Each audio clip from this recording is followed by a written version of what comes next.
You know what's interesting about failure? Sometimes, sometimes it teaches us more than success ever could. May 1943. The skies over Europe were a graveyard. American bomber crews were dying at rates that would make your stomach turn. And the brass, they were desperate. Desperate enough to try something that seemed brilliant on paper, but turned into one of the most expensive mistakes of the war. Before we get into this, do me a favor, grab yourself something to drink, maybe settle in, because this story is going to take you places you wouldn't expect. And hey, if you end up finding this interesting, hit that subscribe button. It helps more than you'd think. All right, let's get into it. Picture this. You're 26 years old. Your name is James Hartwell. You're a captain in the Army Air Forces, and you've flown 42 combat missions over Nazi-occupied Europe.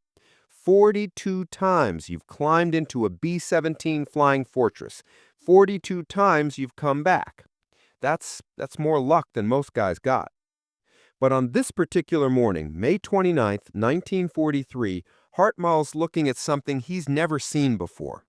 It's a B-17, sure, but not really. This thing's been modified, heavily modified. They've ripped out the bombs, every single one, and in their place, they've installed guns, lots of guns. 16 50 caliber machine guns, to be exact. They called it the YB-40, the Flying Destroyer. And on paper, it made perfect sense. See, the problem in early 1943 was simple but deadly. American bombers were flying deep into Germany without fighter escorts because the fighters, the P-47s and P-51s, they didn't have the range yet. So German interceptors, Focke-Wulf 109s and Messerschmitt 110s, they'd wait until the American fighters turned back, and then they'd tear into the bomber formations like wolves into sheep.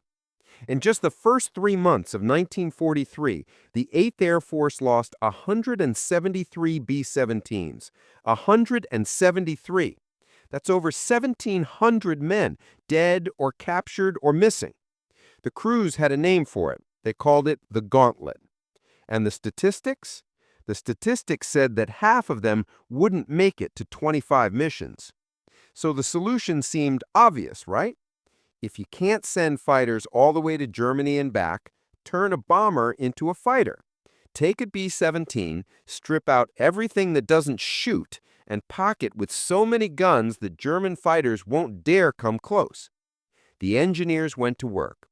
They removed the entire bomb bay, converted the bombardier station into a chin turret with twin 50 caliber guns, installed a second dorsal turret behind the radio room, replaced single waist guns with twin mounts, added cheek guns to the forward fuselage.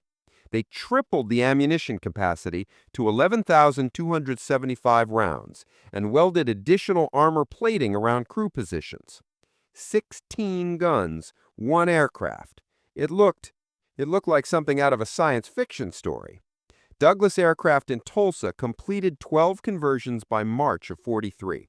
The 92nd Bombardment Group at RAF Allen Bury received them in early May. Colonel William Reed selected 7 crews to fly the first combat test. Hartwell got aircraft number 425738. His crew, they called it Hedgehog. Now here's where things start to go wrong, even before the first mission. The YB-40 weighed 4,000 pounds more than a standard B-17. 4,000 pounds of guns, ammunition, and armor. And weight changes everything on an aircraft. A normal B-17 could climb to 20,000 feet in about 25 minutes. The YB-40? 48 minutes, almost twice as long. The control yoke felt wrong, heavier. The center of gravity wasn't right. An aircraft commander who'd test flown one at Wright Field told Hartwell flat out, "This thing handles like a truck." But those guns, though, Hartwell had never seen firepower like that on a bomber. The chin turret alone could, in theory, shred a Focke-Wulf before it even got close enough to shoot. Every angle covered, every approach met with overlapping fields of fire. It seemed unstoppable. The mission brief was straightforward. Escort the main formation to Sennes Air, attack the submarine pens there, and come home. 7 YB-40s would position themselves in the most vulnerable spots in the formation, the places where German fighters loved to attack. Low squadron, trail element, anywhere that stragglers usually got picked off. Hartwell started engines at 1:25 in the afternoon. All 4 Wright Cyclone engines ran smooth. The tower cleared them for takeoff at 1:50 in the afternoon. Hedgehog rolled down the runway with 168 other B-17s following behind. Target time, 4 o'clock. Everything seemed fine until it wasn't. The formation reached the French coast at 3:30. Anti-aircraft fire, flak, started bursting around them over Guernsey. Radio chatter confirmed German fighters scrambling from airfields near Rennes. Hartwell's flight engineer, Technical Sergeant Paul Morrison, reported that fuel consumption was running higher than what they'd briefed. The YB-40 burned more gas just climbing to altitude. Saint-Nazaire appeared through broken clouds at 4:02 in the afternoon. The B-17s dropped their bombs, thousands of pounds of high explosives falling toward the submarine pens below. And then the B-17s turned for home. And that's when the fatal flaw revealed itself. See, a standard B-17 loaded with bombs weighed about 65,000 pounds at takeoff. After dropping those bombs, it weighed around 48,000, 17,000 pounds lighter. Suddenly, those bombers could climb faster, fly faster, accelerate quicker. But the YB-40, it weighed 68,000 pounds at takeoff. After the bomb drop, after the mission, it still weighed 64,000 pounds. Because all those guns, all that ammunition, all that armor, you couldn't drop it. It was permanent weight. Hartwell pushed the throttles forward. Hedgehog struggled. The empty B-17s pulled away at 160 miles per hour. Hartwell had the throttles at maximum continuous power. Hedgehog managed 148, maybe.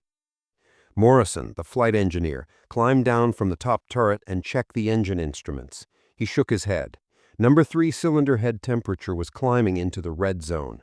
The extra weight and drag were making the engines work harder than they were designed for. Morrison had to throttle back number 3 before it overheated completely.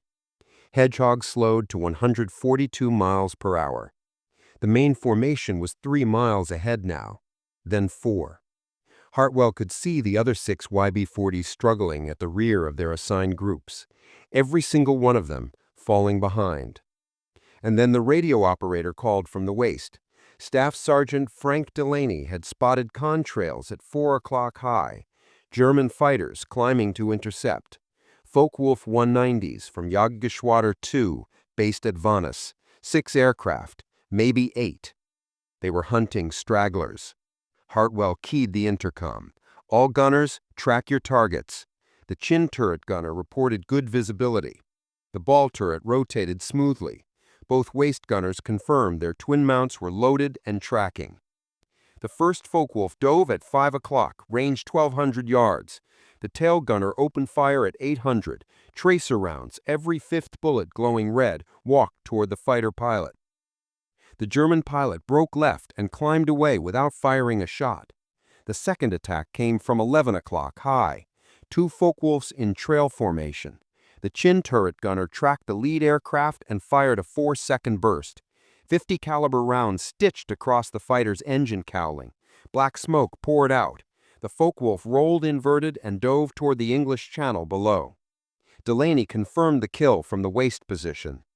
For about 6 minutes, the YB-40's firepower worked exactly as designed. 3 more German fighters approached. 3 more attacks broke off early. The overlapping fields of fire from 16 guns created a wall of lead that no pilot wanted to fly through. But Hedgehog was still slowing down. The main formation was 6 miles ahead now, then 7. Hartwell could barely see the bomber stream against the afternoon sky. Morrison reported fuel state. They'd burned 800 gallons more than briefed during the climb and combat. At this power setting, they had 90 minutes to reach Allenbury. The formation would be on the ground in 70. Another pair of Focke-Wulfs appeared at 2 o'clock. These pilots, they didn't break off. They'd figured it out. The YB-40 couldn't keep up. couldn't run. The German fighters circled at a distance, waiting for the bomber to fall farther behind, waiting for the right moment to attack from multiple directions at once. Hartwell pushed the throttles forward again. Number 3 engine temperature climbed back into the red zone. Morrison watched the gauge, but said nothing. What could he say? The escort bomber with 16 guns had become the target it was supposed to protect. The attack came at 4:43. 3 Focke-Wulfs from different vectors. High right, low left, dead ahead at 12 o'clock level. Hartwell couldn't evade. The YB-40 turned like a freight train with all that weight. He held course and altitude. His gunners opened fire simultaneously.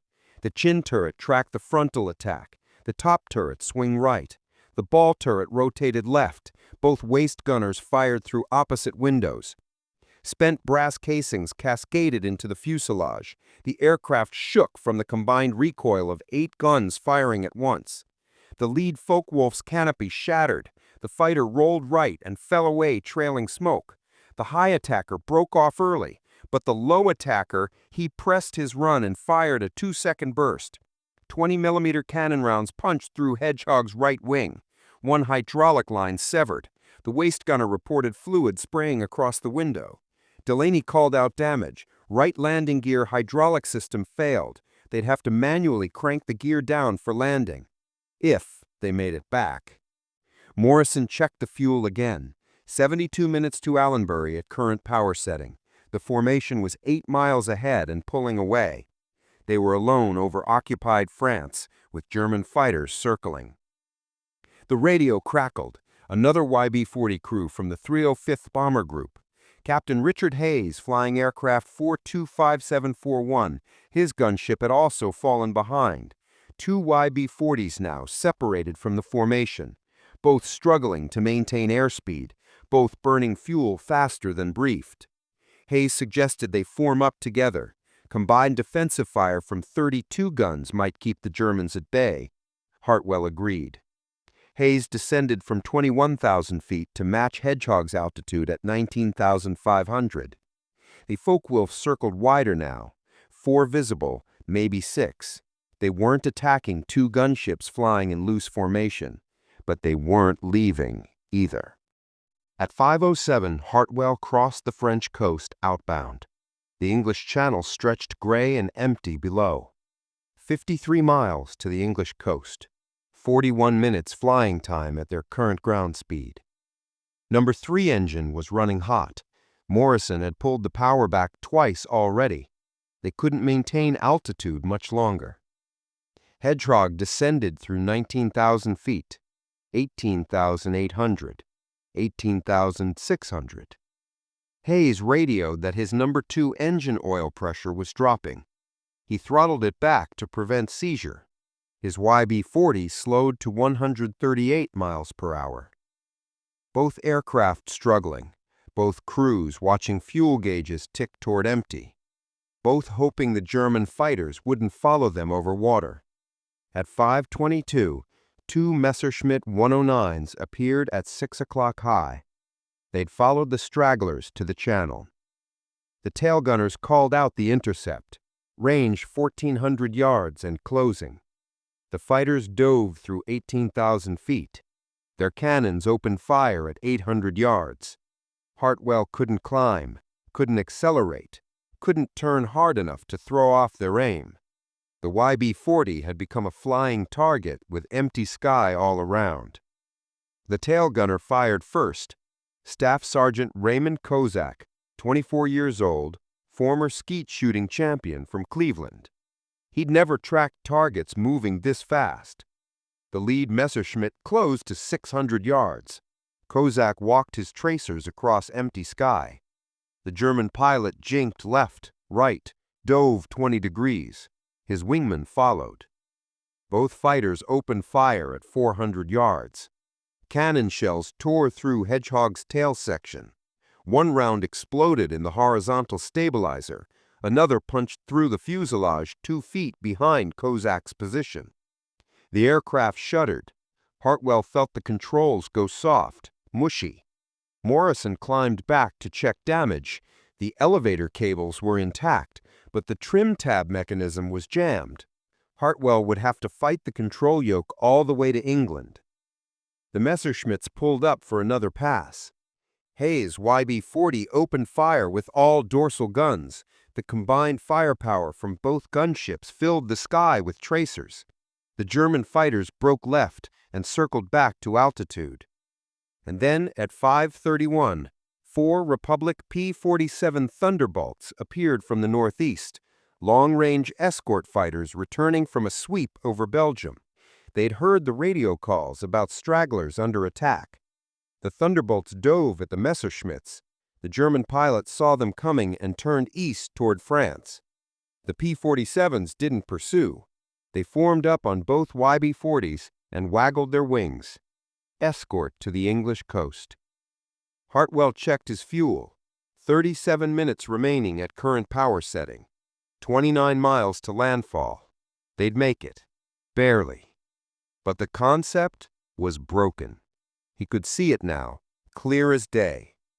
The YB-40 worked perfectly as a gun platform. Those 16 50 caliber guns could shred any fighter that got close. The chin turret alone had changed the equation for frontal attacks. But the weight made it useless. After the standard B-17s dropped their bombs, they climbed faster and flew higher. The YB-40 still carried 11,000 rounds of ammunition, 4,000 extra pounds dragging them down, making them slower, making them targets instead of protectors. Hayes radioed at 5:47. His number 2 engine had seized. Oil pressure 0. He'd feathered the propeller. His YB-40 was descending through 15,000 feet on 3 engines. Morrison calculated the numbers. Hayes wouldn't make Allenbury, maybe not even England. His fuel consumption on 3 engines was too high. The English coast appeared at 5:53. Hayes aimed for the first airfield he could find, RAF Manston on the Kent Peninsula. He called the tower and declared an emergency. They cleared him for immediate landing. Hartwell watched Hayes's YB-40 drop away toward the emergency field. One gunship limping home on 3 engines, another damaged and barely controllable. Both aircraft would require major repairs before flying again. At 6:18, Hedgehog touched down at Allenbury.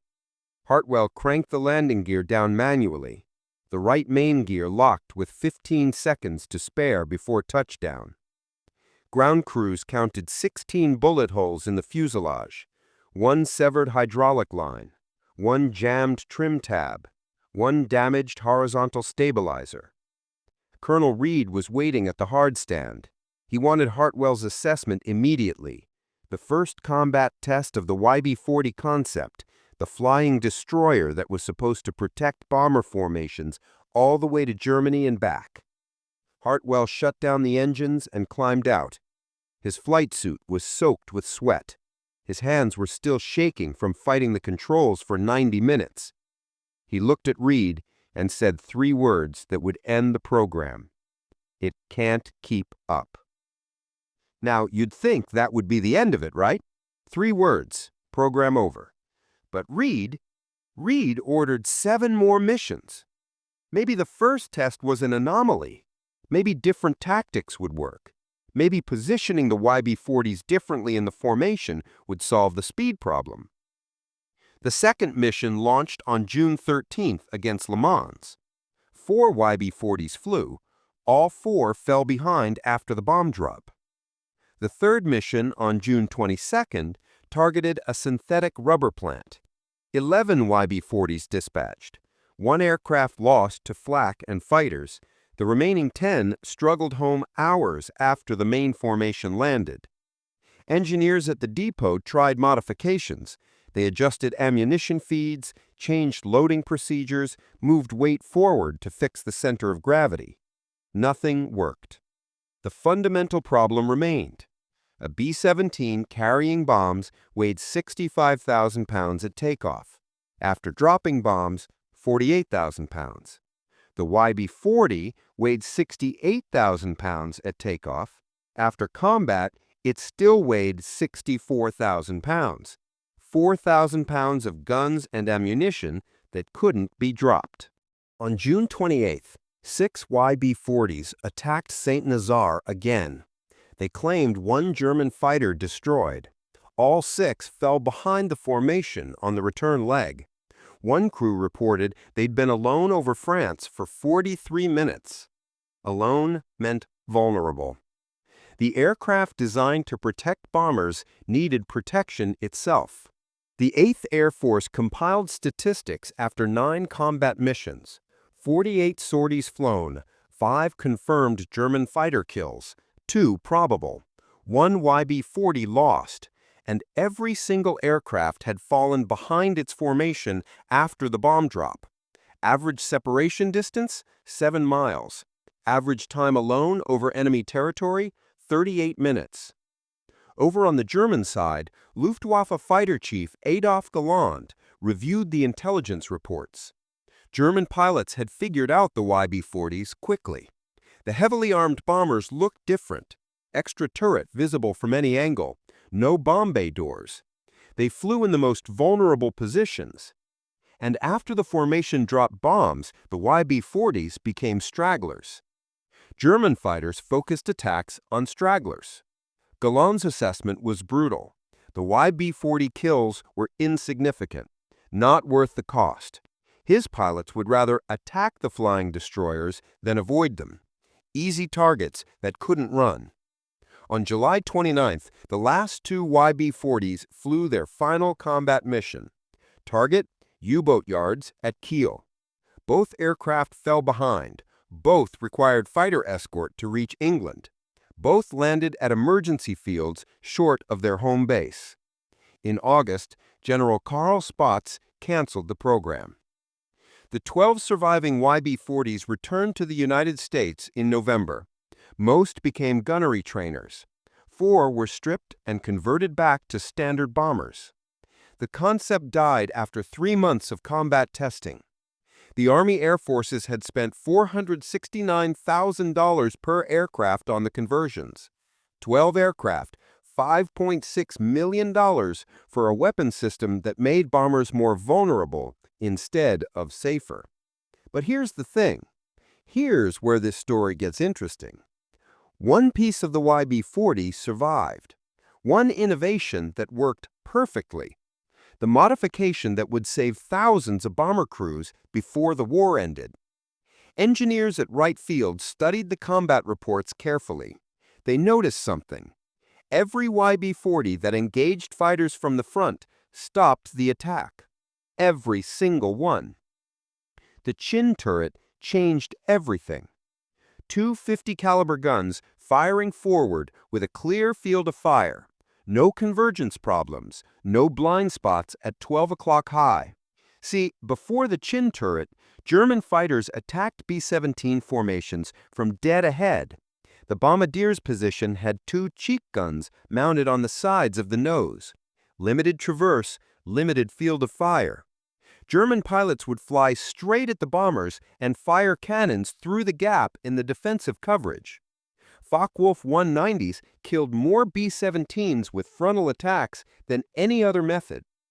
The chin turret eliminated the gap. Full forward coverage. The bombardier tracked attacking fighters through a gun sight, pressed the firing button, and 2 50 caliber guns converged at 400 yards. German pilots who'd grown comfortable with head-on passes suddenly faced concentrated fire they couldn't avoid. That turret design went to Boeing immediately. The Bendix chin turret from the YB-40 program entered production in September 1943. Boeing designated it the Bendix Model A. Douglas Aircraft installed the turret on the last 86 B-17F aircraft coming off the production line. These bombers deployed to England in October. Crews called it the answer to 12 o'clock high attacks. Combat reports from November showed the change. The 91st Bomb Group flew B-17s with chin turrets on a mission to Gelsenkirchen. 12 frontal attacks. 10 broke off early. The other 2 pressed through and took hits. 1 Focke-Wulf confirmed destroyed. 0 bombers lost to frontal attacks. Boeing incorporated the chin turret into the B-17G production model. First aircraft rolled off the line in December 1943. The G model became the definitive flying fortress. Boeing plants in Seattle and Wichita, Douglas in Long Beach and Tulsa, Vega in Burbank, all three manufacturers building B-17Gs with the standardized chin turret.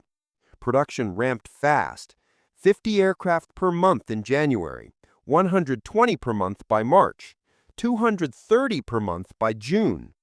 The factories delivered 8,680 B-17Gs before production ended in April 1945. Every single aircraft carried the chin turret that started on the failed YB-40 program. The 303rd Bomb Group transitioned to B-17Gs in February 1944. Their loss rate from frontal attacks dropped from 12% to 3%. The 379th Bomb Group reported similar numbers, 11% to 4%. The 384th tracked their data carefully. Before chin turrets, 43 bombers lost to frontal attacks in 6 months. After chin turrets, 14 lost in 12 months. 8th Air Force statisticians calculated the overall impact. The chin turret reduced bomber losses to frontal attacks by 71%. Across all groups, all missions, all theaters.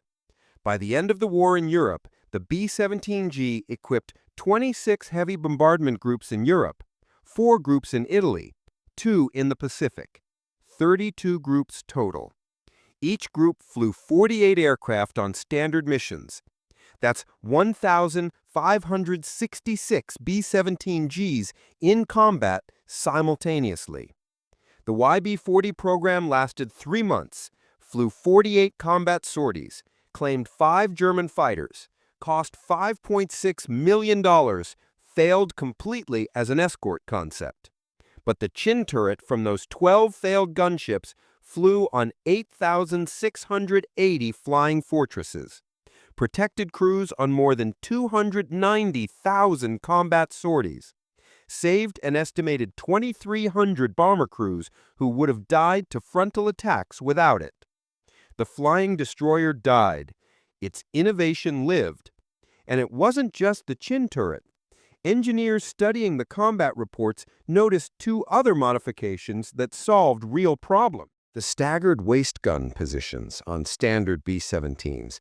Both waist gunners stood directly across from each other. They fought for space, bumped into each other during attacks from the sides, limited each other's field of fire. Combat footage showed waist gunners physically blocking each other while tracking fast-moving targets. The YB-40 had moved the right waist gun position forward by 30 inches. Staggered configuration. Each gunner had room to move, room to swing their guns through full traverse. No more collisions during combat. Boeing incorporated staggered waist positions into the B-17G. Waist gunners reported 40% better field of fire, fewer jams from rushed reloading, better coordination during simultaneous attacks from both sides. The 94th Bomb Group documented their experience. Before staggered positions, average engagement time 12 seconds before gunners interfered with each other. After, 27 seconds of continuous tracking. The third improvement came from analyzing the YB-40 tail gun position. Sergeant Kozak had reported limited visibility from the standard tail position during his combat mission. Small windows, restricted view, difficult to track fighters approaching from 6 o'clock low. The Army Air Forces contracted with the Cheyenne Modification Center in Wyoming to redesign the tail position. Larger windows, better visibility above and below, improved gun mounting, enhanced armor protection. They called it the Cheyenne tail. It became standard on late production B-17Gs. 3 innovations from a failed program. Chin turret, staggered waist guns, Cheyenne tail. all three incorporated into the B-17G, all three saving lives on every mission for the rest of the war. Captain James Hartwell flew 16 more missions in standard B-17s. He completed his 25-mission tour in October 1943, survived, went home to Pennsylvania, never flew a YB-40 again after that first Saint-Nazaire mission. But in December, he returned to Allenbury as a training officer. The first B-17Gs were arriving. He watched crews walking around the new bombers, pointing at the Chin turret, asking how it worked, where it came from. Hartwell told them about the YB-40, the flying destroyer that couldn't keep up, the gunship that became the target, the 3-month program that failed so badly it got canceled before summer ended. Then he showed them the turret, explained how bombardiers operated it, demonstrated the field of fire, walked them through the ammunition loading procedure. The crews listened carefully. They understood. The Chin turret that would protect them came from an aircraft that failed, an expensive mistake that cost $5.6 million, a weapon system that survived only 3 months of combat testing. One pilot asked Hartwell if the YB-40 was worth it, worth the money, worth the effort, worth the crews who flew those 12 aircraft into combat knowing they'd fall behind. Hartwell looked at the B-17G on the hardstand, the Chin turret gleaming in the weak English sunlight. He thought about frontal attacks, about Focke-Wulfs diving through formations at 12 o'clock high, about bombardiers who finally had a weapon that could stop them. He thought about the 8,680 bombers that would carry that turret before the war ended. He said, worth it. Every mission, every dollar, every bullet hole in Hedgehog's fuselage. The YB-40 taught us how to fail forward. The last YB-40 mission flew on July 29, 1943. By August, the program was officially canceled. By November, all 12 surviving aircraft had returned to the United States. Most became trainers. A few were scrapped. One ended up in a scrapyard scene in the 1946 film The Best Years of Our Lives. No YB-40 survived the war intact. No museums preserved them. No restoration projects brought them back. The flying destroyer disappeared from history. But the innovation lived everywhere. Every B-17G that flew over Europe, every bomber crew that survived a frontal attack, every pilot who made it to 25 missions because a Focke-Wulf broke off early when Chin turret tracers found their target. The 8th Air Force flew more than 290,000 combat sorties with B-17Gs. The Chin turret fired in anger on approximately 114,000 of those missions. Conservative estimates suggest it directly prevented 2,300 bomber losses.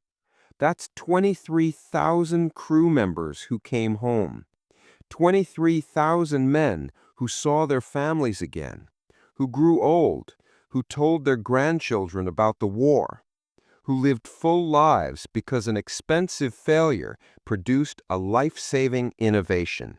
The National Museum of the United States Air Force in Dayton displays a B-17G, tail number 4483514, named Shoo Shoo Shoo Baby. Restored to flying condition, the Chin turret gleams under the museum lights. A plaque mentions it was standard equipment on all G models. The plaque doesn't mention the YB-40, doesn't explain where the turret came from, doesn't tell the story of 12 aircraft that failed so completely their program lasted 3 months. History remembers successes, the B-17G that helped win the war, the flying fortress that became an icon, the bomber that could take tremendous damage and bring crews home. History forgets failures. the YB-40 that couldn't keep up with the bombers, the $5.6 million mistake, the flying destroyer that needed protection instead of providing it. But failures teach lessons successes never do. The YB-40 proved that good ideas, poorly executed, still contain good ideas, that expensive mistakes can generate priceless innovations, that 3 months of combat testing can produce improvements that last years. Boeing engineers didn't see the YB-40 as failure. They saw it as research. They took what worked and fixed what didn't. The chin turret worked. The extra weight didn't. So they kept the turret and dropped the weight. Simple, effective, life-saving. You know what else the YB-40 taught us? That the path to innovation isn't always straightforward. Sometimes you have to build something that doesn't work to figure out what does. Sometimes you have to spend $5.6 million on a program that fails in 3 months to save 23,000 lives over the next 2 years. The crews who flew those 12 YB-40s into combat, they knew something was wrong. They felt it in the controls, saw it in the fuel gauges, watched it happen as the main formation pulled away and left them behind. But they flew anyway. They tested the concept in the most unforgiving laboratory imaginable, combat over occupied Europe. And when they came home, when Hartwell climbed out of Hedgehog and told Colonel Reed it can't keep up, they gave the engineers the data they needed, the hard truth, the expensive lesson. The chin turret works, the weight doesn't. Fix one, keep the other. By the time the last B-17G rolled off the production line in April 1945, the YB-40 had been forgotten by almost everyone except the crews who'd flown them. But its legacy was everywhere. In every chin turret, every staggered waist gun position, every Cheyenne tail. The innovation outlived the failure. The lesson outlived the mistake.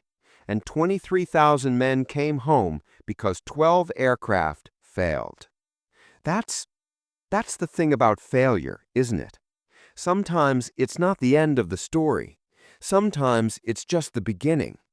Sometimes the most expensive mistakes teach the most valuable lessons. Sometimes you have to build something that doesn't work to figure out what does. The YB-40 flying destroyer couldn't keep up with the bombers it was supposed to protect, but the innovations it tested, the concepts it proved, the technology it demonstrated, that kept up just fine. That flew on 8,680 aircraft. That protected crews on nearly 300,000 missions. That saved thousands of lives. Hartwell understood that, standing on the hard stand at Allenbury in December 1943, watching new crews examine the chin turret on their B-17Gs, he understood. The failure mattered. The mistake had value.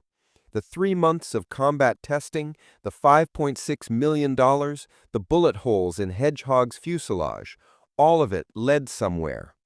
All of it meant something. The last person who flew a YB-40 in combat is gone now. The last person who maintained one, who loaded ammunition into those 16 guns, who watched them struggle to keep up with the formation, they're all gone. But the story remains, and the lesson remains. Good ideas poorly executed still contain good ideas. That expensive mistakes can generate priceless innovations. That 3 months of combat testing can produce improvements that last years. YB-40 taught us how to fail forward, and 23,000 men came home because we learned that lesson. If you found this story as fascinating as I did researching it, well, there are more stories like this. You might want to check out the video on the screen now. You can check that out next. I'll see you there.